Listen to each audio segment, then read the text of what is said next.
بسم اللہ الرحمن الرحیم۔ ناظرین السلام علیکم ورحمۃ اللہ وبرکاتہ۔ ہمارا اصول حدیث کا کورس چل رہا ہے۔ آج اس سلسلے کا ہمارا 12واں لیکچر ہے۔ تو 11 لیکچرز میں ہم نے اپنی کتاب مکمل کر لی ہے، ٹھیک ہے جی۔ اور اطیب المنح اصول حدیث کے اوپر چھوٹا سا ایک پمفلٹ تھا۔ اب جو 2 لیکچر ہیں انشاءاللہ سے ہم کوشش کریں گے 13 لیکچرز میں اس کو سمیٹ لیں باس کو۔ اب جو 2 لیکچرز ہیں ان میں سے ایک لیکچرز ہمارا ہے تدوین حدیث کے بارے میں، حدیث کی کتابت کے بارے میں، کمپائلیشن آف حدیث، یعنی تدوین حدیث، حدیث کو لکھنے کی جو خاص طور پہ ہسٹری ہے، جو تاریخ ہے، وہ کیا ہے۔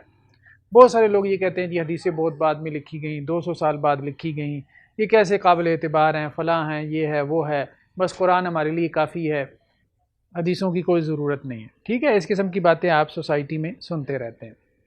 بعض لوگ یہ کہتے ہیں کہ جی دیکھیں حدیثیں ضعیف بھی ہوتی ہیں، تو کیا اللہ کا دین جو ہے، ایک طرف آپ کہتے ہیں کہ جی حدیث جو ہے وہ اللہ کا دین ہے، دوسری طرف آپ کہتے ہیں کہ جی حدیثیں ضعیف بھی ہوتی ہیں، تو کیا اللہ کا دین ضعیف بھی ہو سکتا ہے، ٹھیک ہے۔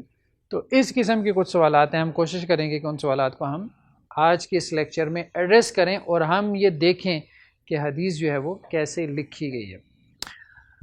سب سے پہلا جو ہمارا نقطہ ہے، یا پہلا آپ کہہ لیں مرحلہ ہے حدیث لکھنے کا، اس کو ہم کہہ سکتے ہیں دور نبوی، ٹھیک ہے جی، صلی اللہ علیہ وسلم۔ یعنی دور نبوی میں حدیث کی جو کتابت تھی اس کی کیا صورتحال تھی۔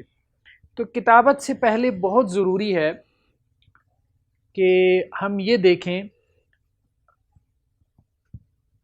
کہ دور نبوی میں لکھنا پڑھنا جو ہے اس کی کیا صورتحال تھی۔ اچھا، جو مستشرقین ہیں، اورینٹلسٹ جسے ہم کہتے ہیں، مستشرق سمجھتے ہیں؟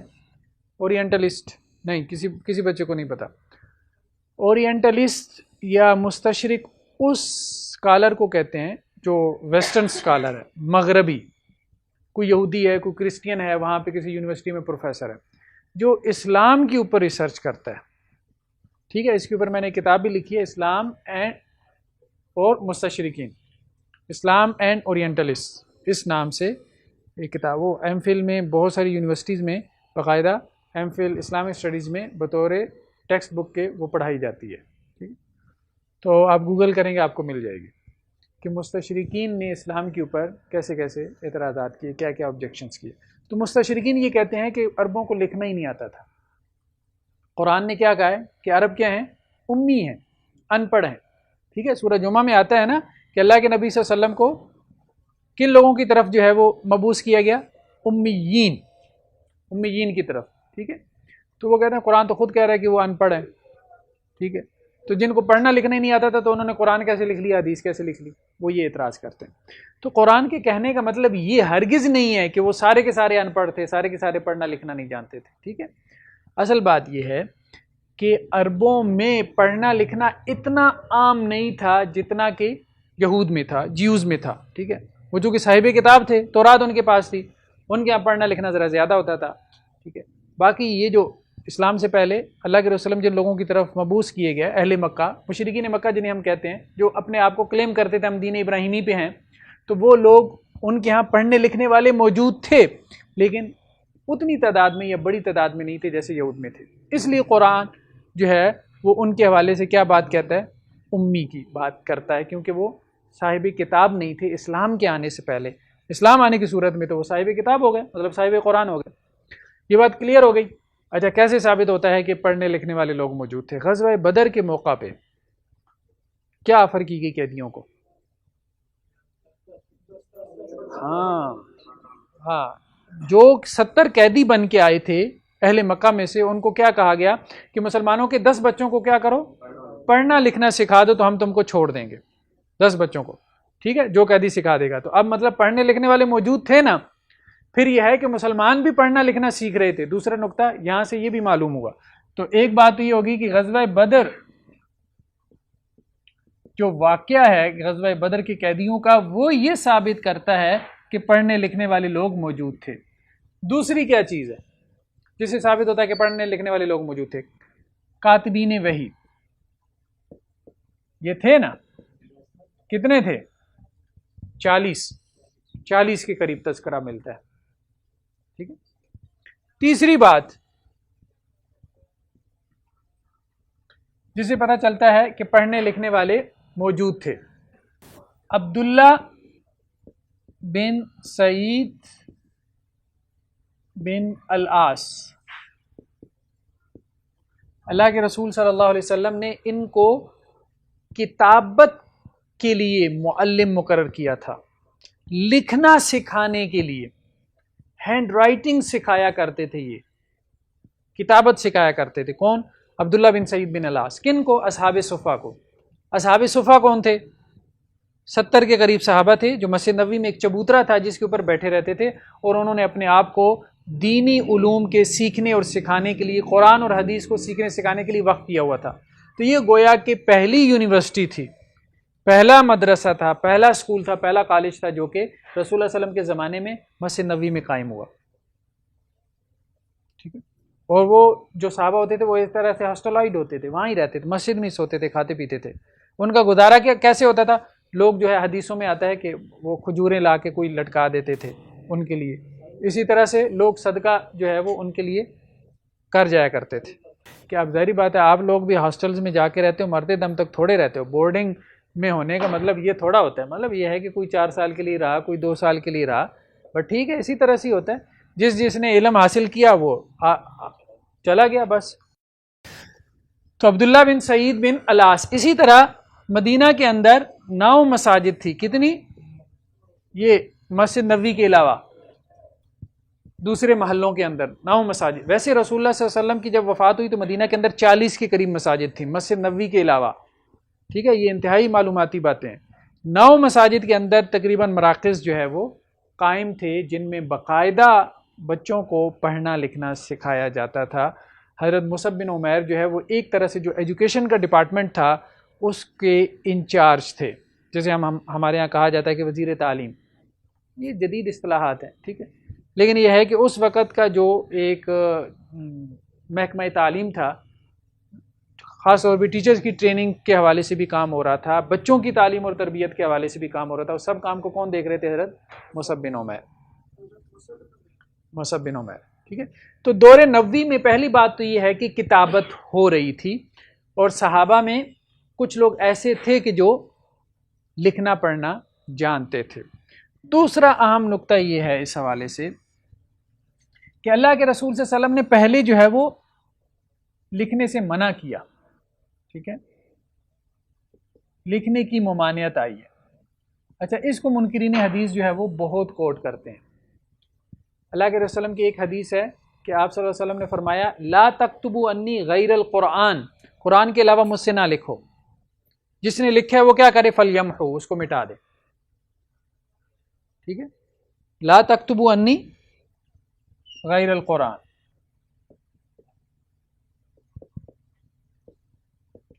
یہ اس کو کون دلیل بناتے ہیں؟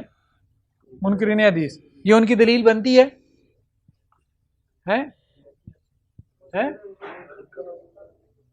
یار بالکل ہی آپ لوگ نہیں سوچتے. کیسے دلیل بنتی ہے مجھے بتائیں، مجھے بتائیں کیوں نہیں دلیل بنتی ان کی؟ یہ تو میں نے بتا دیا نہیں بنتی. کیوں نہیں بنتی؟ سامنے کی بات ہے بالکل. بات یہ وہ حدیث کو مانتی ہی نہیں. اور بھائی جو حدیث کو مانتا نہیں وہ حدیث کو کیسے دلیل بنا رہا ہے؟ نہیں سمجھ میں آئی بات؟ وہ کتنی سامنے کی بات ہے. ٹھیک ہے، وہ یہ کہہ رہا ہے کہ میں حدیث کو نہیں مانتا. ٹھیک ہے، اس لیے کہ حدیثیں 250 سال بعد لکھی گئی ہیں. ٹھیک ہے، اور دلیل کیا کہہ رہا ہے کہ حدیث کے اندر آتا ہے کہ اللہ کے رسول نے منع کر دیا تھا کہ حدیث نہیں لکھنی. یہ کیا دلیل ہو بھائی؟ ٹھیک ہے، جس کا رد کر رہے ہو اسی کے سامنے ہاتھ پھیلا رہے ہو کہ مجھے کوئی دلیل دے دو، میں نے تمہارا رد کرنا ہے. لا تکتبوا انی غیر القرآن، ٹھیک، قرآن کے علاوہ مجھ سے کچھ نہ لکھو. یہ صحیح بخاری کی روایت ہے، یہ روایت بالکل ٹھیک ہے.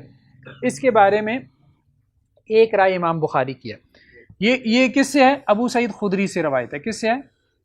ابو سعید خدری سے رضی اللہ عنہ. امام بخاری کہتے ہیں یہ روایت جو ہے یہ موقوف ہے. یہ روایت کیا ہے؟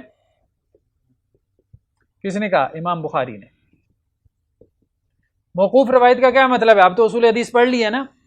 یہ حضرت ابو سعید خدری رضی اللہ عنہ کا قول ہے، یہ والا لا تکتبوا انی غیر القرآن، ٹھیک ہے، اور جس نے قرآن مجھ سے لکھا ہے فلیمحو، اس کو کیا کریں؟ مٹا دے. یہ حضرت ابو سعید خدری کا قول ہے، کیونکہ یہ بہت سختی کرتے تھے.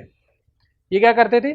بہت سختی کرتے تھے، اپنے سے حدیث لکھنے نہیں دیتے تھے. کچھ صحابہ کے اندر احتیاط زیادہ تھی، حضرت ابوبکر کے بارے میں جیسے بہت محتاط تھے حدیث کے معاملے میں. کچھ صحابہ کا رویہ تھا، ایٹیچیوڈ تھا، بہت محتاط تھے. ان میں ایک حضرت ابو سعید خدری بھی تھے. ٹھیک ہے، تو بیسیکلی یہ رسول اللہ صلی اللہ علیہ وسلم کا فرمان نہیں ہے. امام بخاری کیا کہتے ہیں؟ یہ حدیث معلول ہے، اس میں علت ہے. علت کیا ہے؟ یہ روایت موقوف ہے، یہ اللہ کے رسول صلی اللہ علیہ وسلم کا قول نہیں ہے. تو یہ جو ہے وہ امام بخاری رحمہ اللہ علیہ کا قول ہے، اور یہ روایت جو ہے وہ صحیح مسلم کی روایت ہے. ٹھیک ہے، دوسرا قول یہ ہے کہ یہ روایت اللہ کے رسول صلی اللہ علیہ وسلم کی طرف منسوب ہے، مرفوع روایت ہے، اس کی صحت صحیح ہے، لیکن یہ منسوخ ہے. روایت مرفوع ہے، یعنی رسول اللہ صلی اللہ علیہ وسلم نے یہ بات کہی ہے، لیکن منسوخ ہے. شروع میں رسول اللہ صلی اللہ علیہ وسلم نے منع کر دیا تھا لکھنے سے. کیوں منع کر دیا تھا؟ تاکہ لوگ قرآن کے ساتھ خلط ملط نہ کریں، گڈ مڈ نہ کر دیں. جب لوگوں کو پتہ چل گیا کہ یہ قرآن کا سٹائل ہے، یہ قرآن کی عربی ہے، قرآن کی عربی سے لوگ مانوس ہو گئے، تو رسول اللہ صلی اللہ علیہ وسلم نے کیا کیا؟ پھر اجازت دے دی. اچھا، اجازت کے لیے بھی دلیل چاہیے. ہم نے کہا تھا نا منسوخ ہے تو ناسخ ہونے کی کوئی دلیل چاہیے، تو اس کی دلائل بہت سارے ہیں. ٹھیک ہے، مثال کے طور پہ لکھنے کی اجازت اور حکم. ٹھیک ہے، اس کے بعد چھٹا نقطہ یہ ہے کہ اللہ کے رسول نے لکھنے کی اجازت بھی دی اور بعض صورتوں میں حکم بھی دیا. حجۃ الوداع کے موقع پہ ایک صاحب آئے یمن کے، صحیح بخاری کی روایت ہے. ان کا نام کیا تھا؟ ابو شاہ. انہوں نے کہا رسول اللہ صلی اللہ علیہ وسلم مجھے یہ باتیں بھول جائیں گی جو آپ نے خطبہ دیا. حجۃ الوداع کے موقع پہ ایک عالمی خطبہ تھا نا، خطبہ حج جو تھا، اللہ کے رسول نے دین کی مبادیات بیسز اس کے اندر بیان کی. تو اب وہ یمن سے آیا تھا، وہ واپس جا کے اپنے قوم اور علاقے کے لوگوں کو سنانا چاہتا تھا کہ اللہ کے رسول نے حج کے موقع پہ یہ باتیں کہیں. اس نے کہا مجھے آپ یہ لکھ کے دے دیں. تو اللہ کے رسول نے صحابہ سے کہا اکتبوا لابی شاہ. کیا کہا؟ ہاں، اکتبوا لابی شاہ. کیا کرو؟ ابو شاہ کو لکھ کے دو. جو باتیں میں نے حجۃ الوداع کے موقع پہ کہی ہیں اس کو لکھ دو. Stay connected with Al Hikmah International. Subscribe کریں، لائک کریں اور شیئر کریں. جڑے رہیے Al Hikmah کے ساتھ. دیکھیے قرآن عربی گرامر، خلاصہ قرآن، اصول حدیث اور دیگر کورسز صرف Al Hikmah انٹرنیشنل پر. دوسرا، حضرت عبداللہ بن عمرو بن العاص. کیا ہے صحابی کا نام؟ عبداللہ بن عمرو بن العاص. یہ بھی صحیح بخاری کی روایت ہے. یہ کہتے ہیں کہ اللہ کے رسول جو کہتے تھے میں لکھ لیتا تھا. مجھے قریش کے کچھ لوگوں نے کہا کہ نہیں، یہ ٹھیک نہیں ہے، یہ ٹھیک نہیں ہے. اللہ کے رسول کبھی غصے میں ہوتے ہیں اور کبھی کسی سے بہت راضی ہوتے ہیں، ہر بات نہ لکھا کریں. کہتے ہیں میں اللہ کے رسول صلی اللہ علیہ وسلم کے پاس آ گیا، میں نے کہا جی ہر بات لکھ لیا کروں. اللہ کے رسول نے کہا ہاں. میں نے وہی سوال دہرا دیا، آپ کبھی غصے میں ہوتے ہیں، کبھی آپ بڑے خوش ہوتے ہیں. تو اللہ کے رسول نے کیا کہا کہ میری زبان سے حق کے علاوہ کچھ جاری نہیں ہوتا. انی لا اقول فی ذلک الا حقا. ٹھیک ہے، جس کیفیت میں بھی ہوں بس تم کیا کیا کرو؟ لکھ لیا کرو. ہر کیفیت میں میری زبان پہ حق ہی جاری ہوتا ہے. یہ نہیں کہ غصے میں کوئی غیر معتدل بات کر جاؤں، نہیں، ایسی نہیں. تو اس لیے سب سے زیادہ جنہوں نے لکھا ہے، جنہوں نے سب سے زیادہ حدیثیں لکھی ہیں، وہ کون صحابی ہیں؟ عبداللہ بن عمرو بن العاص. ایک اور روایت ہے، وہ روایت ہے حضرت ابو ہریرہ سے. حضرت ابو ہریرہ یہ کہتے ہیں کہ مجھ سے زیادہ حدیثیں کوئی نہیں جانتا صحابہ میں سے سوائے ایک کے، اور وہ کون ہے؟ عبداللہ بن عمرو بن العاص. کیوں؟ فإنہ کان یکتب. وہ لکھتے تھے اور میں نہیں لکھا کرتا تھا. وہ لکھ لیا کرتے تھے اور میں نہیں لکھا کرتا تھا. خود حضرت ابو ہریرہ کب ایمان لے کے آئے؟ اچھا عبداللہ بن عامر بن العاص کا جو لکھا ہوا ہے نا اس کا نام کیا ہے؟ الصحیفہ. یہ کہتے ہیں صحابہ کے دور میں حدیثیں نہیں لکھی ہوئی تھی. حضرت عبداللہ بن عامر بن العاص کا جو لکھا ہوا نسخہ ہے اس کا نام کیا ہے؟ الصحیفہ الصادقہ. خود صحابی رسول کا لکھا ہوا الصحیفہ الصادقہ. اس میں ہم آگے چل کے ڈسکس کرتے ہیں کیونکہ ابھی تو ہم دور نبوی کی بات کر رہے ہیں. حضرت ابو ہریرہ یہ کہتے ہیں، حضرت ابو ہریرہ یہ 6 ہجری میں ایمان لے کے آئے نا، ٹھیک ہے، تقریباً 4 سال انہوں نے رسول اللہ صلی اللہ علیہ وسلم کی خدمت میں گزارے. بہت سارے جو منکرین حدیث ہیں، منکرین حدیث نے زیادہ تر جو اعتراضات لیے ہیں وہ سارے مستشرقین سے لیے ہیں، یہود و نصارہ سے لیے ہیں. جو انہوں نے حدیث پہ اعتراضات کیے ہیں وہی انہوں نے اٹھا کے انہیں کی ایک طرح سے آپ کہیں کہ جی چوگالی کر لیے، کوئی نیا اعتراض نہیں پیدا کیا. ٹھیک، تو حضرت ابو ہریرہ رضی اللہ تعالیٰ نے 6 ہجری میں ایمان لائے. تو وہ کہتے ہیں یار 4 سال اللہ کے رسول کے پاس رہے، 4 سال میں اتنی حدیثیں. اس بات کو سمجھنے کی ضرورت ہے. اتنی زیادہ حدیثیں بھی نہیں ہیں کہ لاکھوں میں جیسے آپ کہیں کہ جی انہوں نے حدیثیں بیان کر دی ہیں، چند ہزار ہیں. پھر یہ ہے کہ رسول اللہ صلی اللہ علیہ وسلم کے ساتھ وہ ہمیشہ رہتے تھے، چمٹے رہتے تھے، سائے کی طرح رہتے تھے اللہ کے رسول کے ساتھ. 4 سال پھر انہوں نے گزارے، 4 سال پھر اللہ کے رسول کے ساتھ ہی رہے. اصحاب صفہ میں سے تھے. وہ کہتے ہیں لوگ کاروبار کرتے تھے، ابو ہریرہ 3 دن جو ہے وہ بھوک سے مسجد نبی سے باہر نہیں نکلتے تھے. بھوک کی وجہ سے بے ہوش ہو کے گر پڑتے تھے. لوگ سمجھتے تھے شاید ان کو کوئی مرگی کا دورہ پڑا ہے. اس زمانے میں لوگ مرگی کا علاج یوں کرتے تھے، گردن کے اوپر پاؤں رکھ کے دباتے تھے. یہ میری صورتحال ہوتی تھی، کسی سے کہہ نہیں سکتا تھا کہ میں بھوکا ہوں. تو ان حالات میں حضرت ابو ہریرہ نے کیا کیا؟ حدیث. اور پھر ایک دفعہ کہتے ہیں اللہ کے رسول کے پاس آئے، میں نے کہا جی میں آپ سے باتیں سنتا ہوں بھول جاتا ہوں. اللہ کے رسول نے کہا ابو ہریرہ اپنی چادر بچھا. اللہ کے رسول نے کہا چادر بچھاؤ. چادر بچھائی. اللہ کے رسول نے دعا کی اور کہا کہ اب اس کو سمیٹ لو. کہتے ہیں میں نے سمیٹ لی. اس کے بعد اللہ کے رسول نے کوئی لفظ نہیں کہا اور مجھے بھولا نہیں. اس طرح سے یاد ہوئی، ایسے نہیں.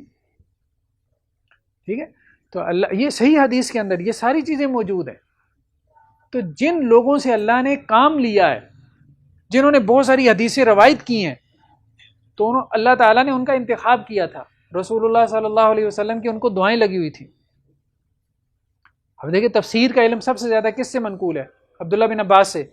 اللہ کے رسول نے ان کو سینے سے لگایا، سینے سے لگا کے کہا کہ اللہم علم التاویل، یا اللہ ان کو تفسیر کا علم سکھا دے. تو رسول اللہ صلی اللہ علیہ وسلم نے تیار کیے تھے، ایک ایک بندہ تیار کیا. ٹھیک، تو حضرت ابو ہریرہ رضی اللہ تعالیٰ عنہ، ٹھیک ہے، بہت زیادہ احادیث ان سے مروی ہیں. تو عبداللہ بن عامر بن العاص کا تذکرہ آ گیا. ٹھیک ہے، ان کے لکھنے کا ذکر آ گیا کہ یہ بھی لکھا کرتے تھے، اور ان کا جو تھا وہ الصحیفہ الصادقہ کے نام سے تھا. اس کے علاوہ حضرت علی کے بارے میں ملتا ہے کہ حضرت ابو جحیفہ نے ان سے سوال کیا کہ آپ کے پاس قرآن کے علاوہ بھی کچھ ہے؟ کہنے لگے کچھ بھی نہیں قرآن کے علاوہ. ہاں ایک صحیفہ ہے. صحیفے میں کیا ہے؟ اللہ کے رسول صلی اللہ علیہ وسلم نے کچھ باتیں ہمیں لکھوائی ہیں دیت سے متعلق، ٹھیک ہے، اور کچھ اور احکامات سے متعلق. تو یہ ہے کہ صحابہ کے پاس کچھ چیزیں لکھی ہوئی تھیں. اب دیکھیں نا اللہ کے رسول صلی اللہ علیہ وسلم نے جو میثاق کیا، میثاق مدینہ، وہ بھی لکھا گیا. جو صلح حدیبیہ ہوئی وہ بھی کیا ہوئی؟ لکھی گئی. رسول اللہ صلی اللہ علیہ وسلم نے جو خطوط بھیجے ہیں بادشاہوں کی طرف، خط کا مطلب یہی ہے نا، لکھا ہوا تھا نا. ایسا نہیں تھا کہ اللہ کے رسول کی چیزیں لکھی نہیں جاتی تھی، بالکل لکھی جاتی تھی. تو اللہ کے رسول کے زمانے سے ہی لکھا گیا ہے احادیث کو، رسول اللہ صلی اللہ علیہ وسلم کے زمانے سے. ٹھیک ہے، تو پہلا دور کیا ہے؟ دور نبوی. دوسرا دور ہے جی، یا دوسرا مرحلہ، یعنی کتابت حدیث کا دوسرا مرحلہ. ٹھیک ہے، سیکنڈ سٹیج کیا ہے؟ یعنی ہم اس کو کہہ سکتے ہیں کہ دور صحابہ کہہ لیں. ٹھیک ہے، ایک تو ذکر آیا صحیفہ صادقہ کا، عبداللہ بن عامر بن العاص. یہ اس میں کوئی 1000 کے قریب حدیث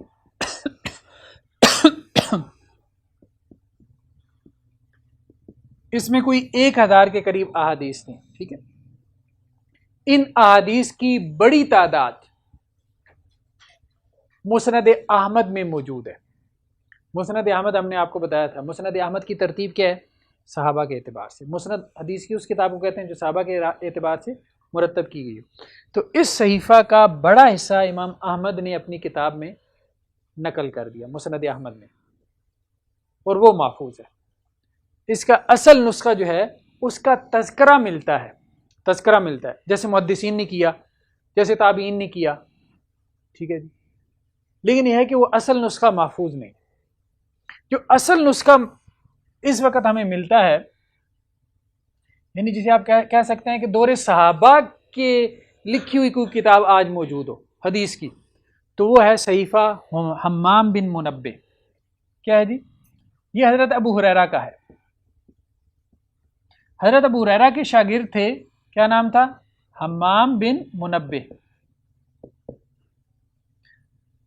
حمام بن منبہ کو حضرت ابو ہریرہ نے حدیثیں لکھوائیں. کتنی تھیں؟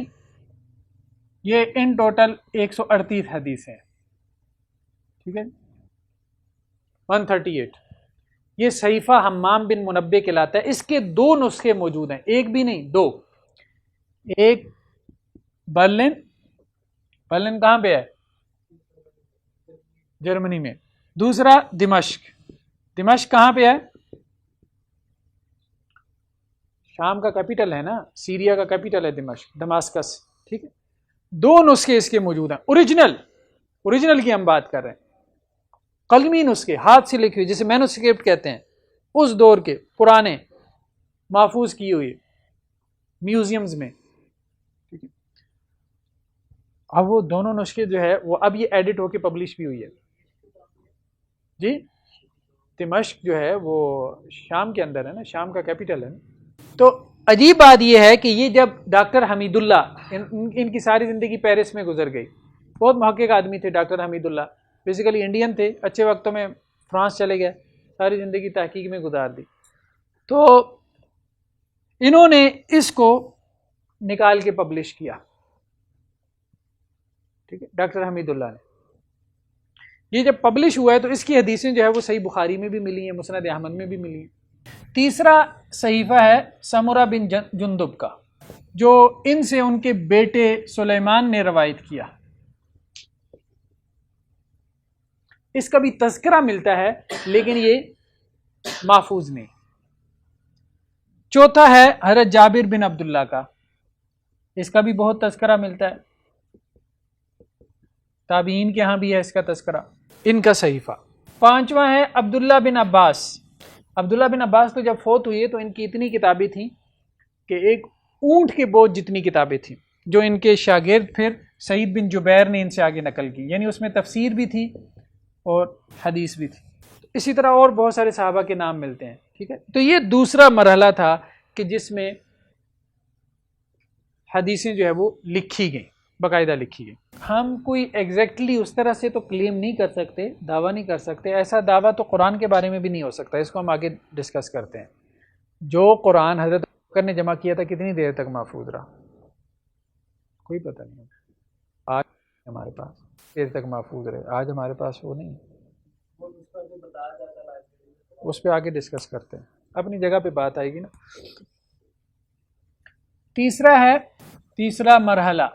تیسرا مرحلہ ہم کہہ سکتے ہیں، یعنی یہ دور نبوی یا دور صحابہ، یہ آپ کہہ لیں کہ پہلی صدی ہجری کا معاملہ تھا.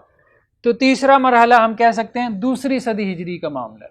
اس میں اب بہت سارے لوگ ہیں، تابعین ہیں، تبع تابعین ہیں، جنہوں نے کام کیا، لکھا ہے، احادیث لکھنے کا کام. تابعین میں جیسے امام اوزائی ہیں شام میں، ٹھیک ہے، امام شابی ہیں جو ان سے بھی پہلے شام میں احادیث لکھا کرتے تھے. سفیان ثوری ہیں کوفہ کے اندر.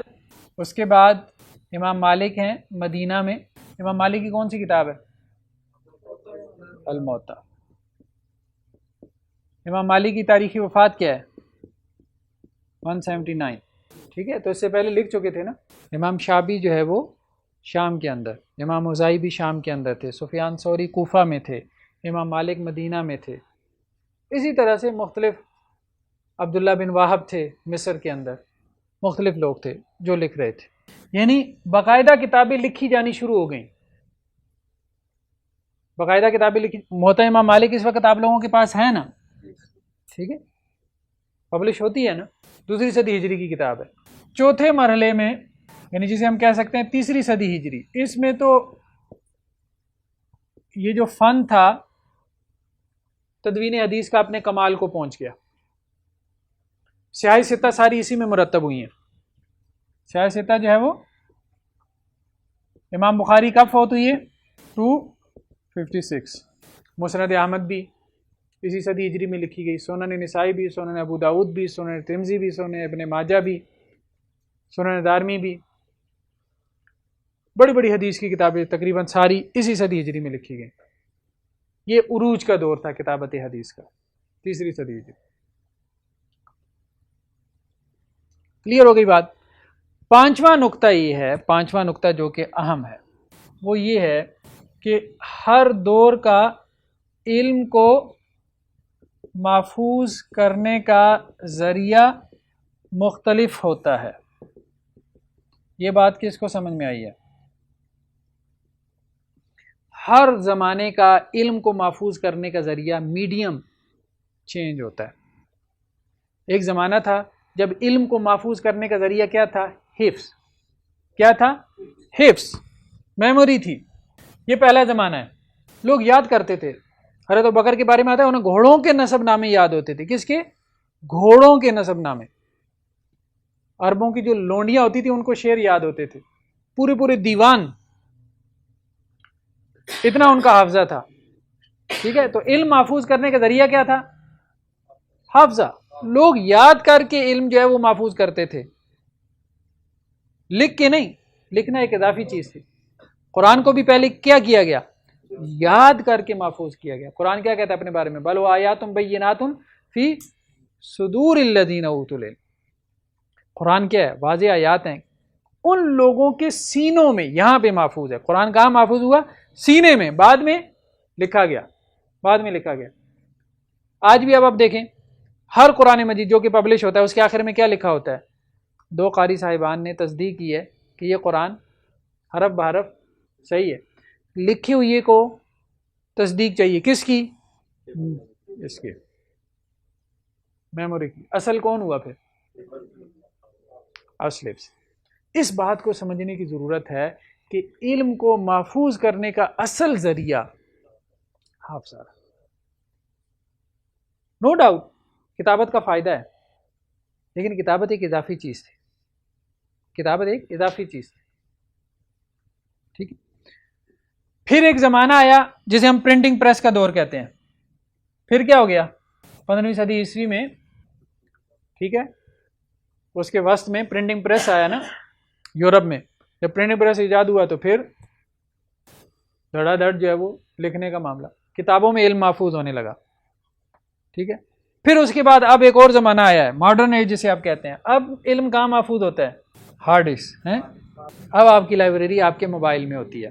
اب آپ کی لائبریری آپ کے لیپ ٹاپ میں ہوتی ہے. اب آپ کی لائبریری آن لائن ہوتی ہے. ٹھیک ہے. یہ جو کتابیں آپ کو پبلش ہوتی نظر آ رہی ہیں نا، اگلے 20 سالوں میں یہ پھر کتاب آپ صرف موبائل پہ پڑھا کریں گے، میں ایپ کی صورت میں. بک ریڈرز آ جائیں گے جیسے کنڈل والے آ گئے. آہستہ آہستہ یہ سب کچھ آ جائے گا. ابھی پڑھنے میں دقت ہوتی ہے، نو ڈاؤٹ. لوگ کہتے ہیں کتاب کا اپنا ہی مزہ ہے. ختم ہو جائے گا مزہ. Stay connected with Alhikmah international. Subscribe کریں، لائک کریں اور شیئر کریں. جڑے رہیے الحکمہ کے ساتھ. دیکھیے قرآن عربی گرامر، خلاصہ قرآن، اصول حدیث اور دیگر کورسز صرف الحکمہ انٹرنیشنل پر. ایک زمانہ تھا لوگ ہاتھ سے کتابیں لکھا کرتے تھے. ٹھیک ہے. آپ کو نظر آتی ہے ہاتھ سے لکھی ہوئی کتاب؟ اب ہاتھ سے لکھی ہوئی کتاب میوزیم میں نظر آتی ہے. کہاں نظر آتی ہے؟ میوزیم میں. جب پرنٹنگ پریس آیا نا، بہت سارے کاتبوں کی کیا ہوئی؟ چھٹی، جاب ختم ہو گئی، ملازمت ختم ہو گئی. کمپوزنگ آ گئی نا. ٹھیک ہے. اب پرنٹنگ پریس بھی ختم ہو جائے گا، ظاہری بات ہے. ڈیجیٹل بک آ گئی ہے. ڈیجیٹل بک 14-15 قسم کے فارمیٹ تو اس وقت ہیں. ورڈ کا ہے، پی ڈی ایف کا ہے، کنڈل کا ہے، آئی فون کا ہے، پتہ نہیں کون کون سے فارمیٹس ہیں. ٹھیک ہے. تو ہم یہ کہہ رہے ہیں کہ میڈیم جو ہے نا، میڈیم چینج ہوتا ہے ہر زمانے کا. تو صحابہ کرام کے دور میں، دور نبوت میں یا اس کے بعد کی چند صدیوں میں اصل میڈیم کیا تھا علم کو پریزرو کرنے کا؟ حافظہ تھا. بعد میں کتابت آئی. یہ اہم بات ہے. چھٹا نقطہ یہ ہے، وہ جو ہم نے شروع میں سوال دہرایا تھا کہ لوگ یہ کہتے ہیں جی بتائیں صحیح بخاری کا کوئی نسخہ موجود ہے؟ صحیح بخاری کا کوئی نسخہ آپ کے پاس ہے؟ ایک سوال یہ کیا جاتا ہے آپ سے، اگر کوئی سوال کرے بڑی بخاری کر رہے ہو، امام بخاری کے ہاتھ کا لکھا ہوا کوئی نسخہ ہے تمہارے پاس؟ اس کا جواب کیا ہے؟ ابھی جو ہم نے بات کی ہے نا، اس بات کو ذہن میں رکھیں. صحیح بخاری کو کتنے لوگوں نے روایت کیا امام بخاری سے؟ کتنے لوگوں نے سنا؟ 90,000. کتنے لوگوں نے صحیح بخاری سنی امام بخاری سے؟ 90,000 لوگوں نے. ٹھیک ہے، آپ کو لکھنے کی ضرورت تھی؟ ضرورت نہیں تھی، پھر بھی لوگوں نے لکھا. اس وقت بخاری کے کتنے نسخے ہیں؟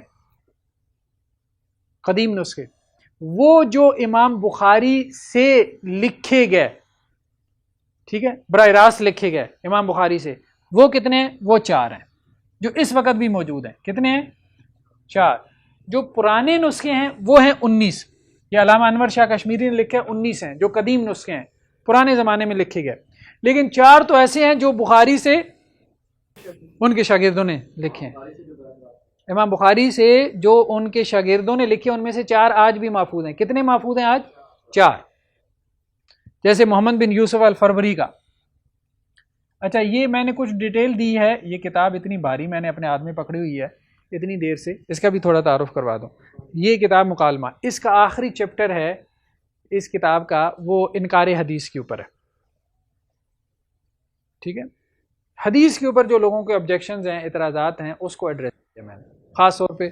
یہ ابھی جو جدید طبقے کی طرف سے ان کے سوالات کو ایڈریس کیا. یہ آپ گوگل کریں گے آپ کو مل جائے گی. ٹھیک ہے، تو محمد بن یوسف الفروری یہ امام بخاری کے شاگرد ہیں. انہوں نے امام بخاری سے جو ہے وہ نسخہ لکھا ہے، جو ان سے آگے جو ہے وہ ان کے شاگرد نے نقل کیا. یہ جو بات ہے کہ حدیث تو ضعیف بھی ہوتی ہے، تو کیا اللہ کا دین بھی ضعیف ہو سکتا ہے؟ یہ جو ایک اعتراض ہے. دیکھیں، اصل بات یہ ہے،